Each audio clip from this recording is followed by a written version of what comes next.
Чингис хаан 1189 онд хар зүрхний хөх нурд өргөмжлөгдөөд хуулаа гаргахдаа хөх дэвтрийн хуулийг гаргасан.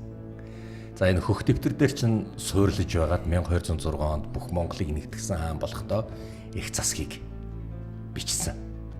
Их засаг ингээд явсаар хагаад Хувлаа хааны үед одоо ингээд сувдан зарлиг болж өөрчлөгдөн шинжлэгдсэн. Чи хүн болохоор яадгүй.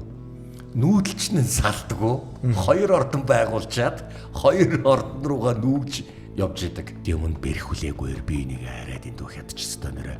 Би өөнийхөө цэргээр махан овоо босгосон л та. Хүний хүүрээр овоо босгож ирсэн. Тал талын цэргүүд бүгдээрээ үхээд талаар дүүрэн үхсэн цэргүүд. Баг овоороо тавцсан.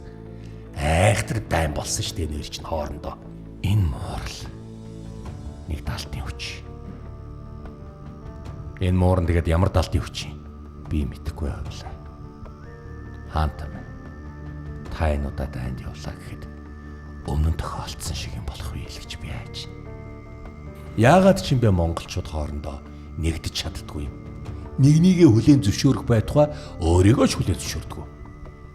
Бүгдээрээ өнөөгийн нийгэмд нарциссистик болцгоодсон асуудал байхгүй. Эго үзлэгтэй энэ нарциссистик болцгоодсон.